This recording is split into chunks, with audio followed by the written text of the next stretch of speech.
Assalamualaikum warahmatullahi wabarakatuh. Waalaikumsalam warahmatullahi wabarakatuh. Bismillahirrahmanirrahim. Alhamdulillahi rabbil alamin. Wassalatu wassalamu ala ashrafil anbiya'i wal mursalin, Sayyidina wa maulana Muhammadin wa ala alihi wa ashabihil mujahidin at-tahirin, amma ba'du. Saudara-saudara kaum muslimin seiman dan sekeyakinan yang berbahagia, pada suatu hari seketika sedang berkumpul dengan para sahabat, Rasulullah pernah memberikan peringatan. Beliau bersabda, yushiku an tada'a alaikumul umamu kama tada'al akalatu ala qas'atiha. Pada suatu saat nanti akan datang di tengah-tengah kamu, wahai umat Islam, di mana orang-orang lain di sekeliling kamu akan bersatu mengerubungi kamu seperti bersatunya orang-orang mengerubungi makanan di atas meja hidangan.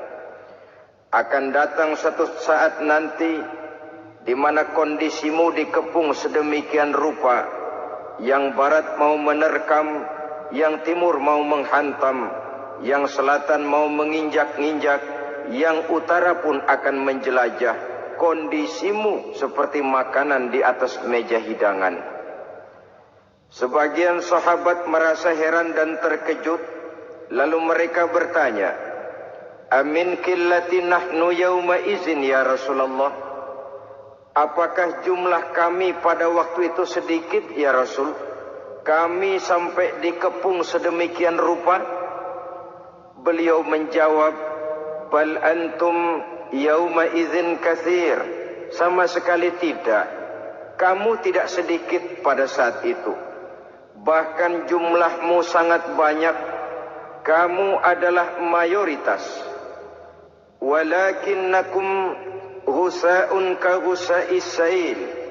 Tetapi keadaanmu saat itu persis seperti buih di lautan. Banyak tetapi centang perenang. Banyak tetapi tidak punya daya dan kekuatan.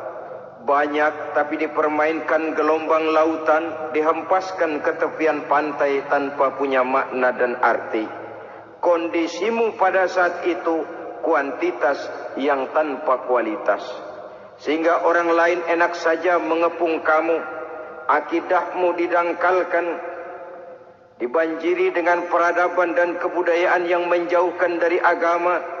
Dari segi maksiat dan munkarat seluruhnya mengepung sampai kita melepaskan nilai-nilai Islam kita ini.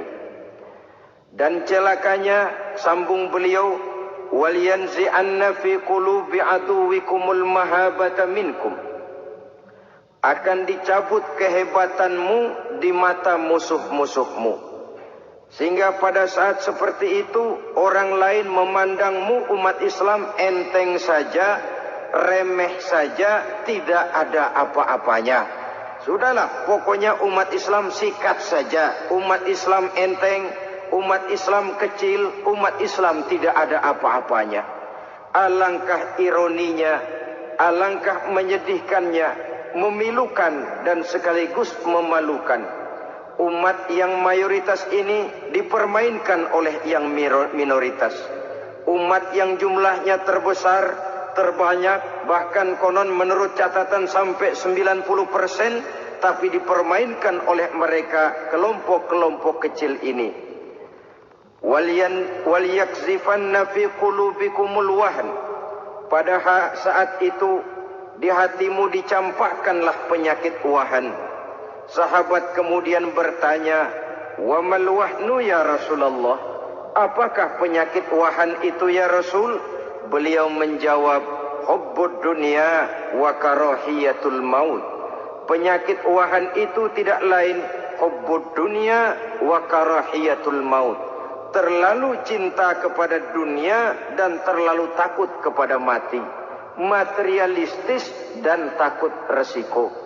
Dua penyakit inilah yang menyebabkan walaupun umat ini mayoritas, tapi dipermainkan oleh yang minoritas. Walaupun dia golongan terbesar, tapi nasibnya seperti makanan di atas meja makan. Dari segala macam penjuru mau menghantam dia.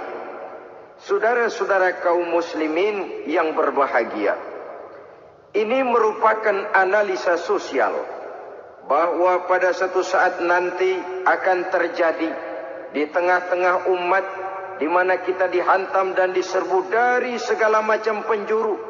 Akidah didangkalkan, peradaban dan kebudayaan dirusak, makanan dan minuman diracuni, pakaian ditelanjangi dan lain sebagainya, sampai kita melepaskan nilai Islam yang kita cintai ini. Kondisi sosial ini satu saat akan datang kepada kita. Demikian analisa dan peringatan dari Rasulullah sallallahu alaihi wasallam. Marilah sekarang kita melihat, adalah benar bahwa di zaman sekarang kita insya Allah tidak akan mengalami perang Badar sehebat yang pernah dialami oleh Rasul dan para sahabatnya.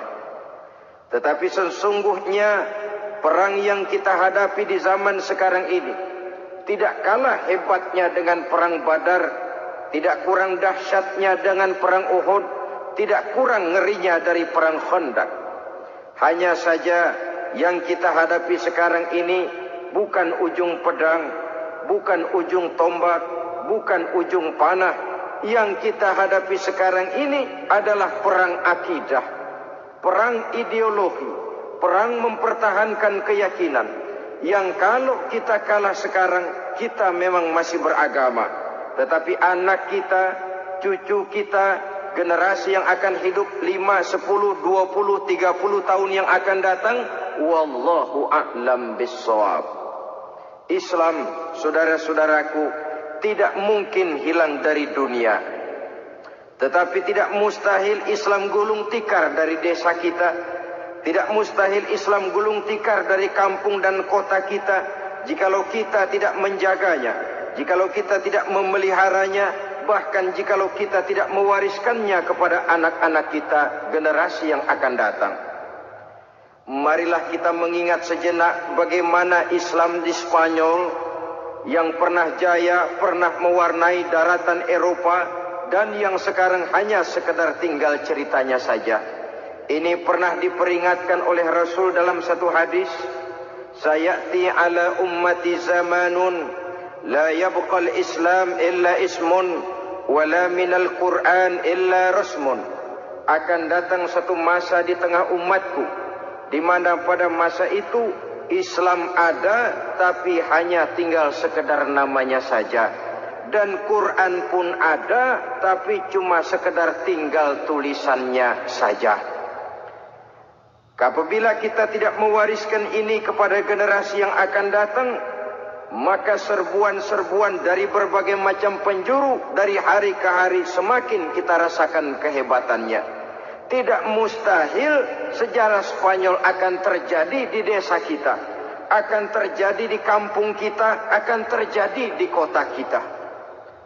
Orang Spanyol, kalau mereka cerita kepada anaknya, mereka akan cerita, nak, di sini dulu ada masjid. Kapan Pak? Dulu benar dah. Banyak orang Islam kalau hari Jumat pada sembahyang, kapan itu Pak? Dulu sekali. Sekarang cuma sekedar tinggal ceritanya saja. Bukankah sesuatu yang sangat tidak mustahil apabila kita tidak menjaga dan mewariskan Islam ini kepada generasi yang akan datang, maka serbuan-serbuan akan membawakan hasil yang diinginkan oleh para penyerbu itu tadi. Kita sudah menjadi umat yang mayoritas, tetapi umat yang mayoritas ini menurut Rasul dikepung sedemikian rupa, akidahnya didangkalkan, peradaban dan kebudayaannya ditekan sedemikian rupa, kehidupan sosialnya dibuat individualis, Kemudian dari segi pergaulan, pakaian, makanan, minuman dan sebagainya diracuni sampai dia tidak lagi berpegang teguh kepada agamanya. Dan dikala itu hilang kehebatan umat ini di mata musuh-musuhnya. Orang lain memandang kita ringan saja, enteng saja, satu umat yang sudah kehilangan wibawa. Padahal konon kabarnya kita mayoritas, tapi enak saja dikutak-kutik orang lain. Dan dikala itu di hati kita merajalela penyakit uahan. Penyakit uahan itu apa? Pertama, hubbud dunia, terlalu cinta kepada dunia. Terlalu cinta kepada dunia yang menyebabkan kita lupa. Lupa akan tanggung jawab dan kewajiban. Lupa meneruskan dan mewariskan Islam kepada generasi yang akan datang. Kita berlomba dan berlomba hanya untuk mengejar dunia dan seluruh isinya. Baik dia bernama material, baik dia bernama seksual, baik dia bernama pangkat, jabatan dan kedudukan, berlomba-lomba kita di dalamnya. Sampai tercampaklah penyakit hubbud dunia di dalam hati ini. Berurat dan berakar dunia itu, sulit dan berat kita berpisah daripadanya. Akibatnya kemauan untuk berbuat demi dan atas nama agama sangat sulit terwujud di dalam kehidupan ini.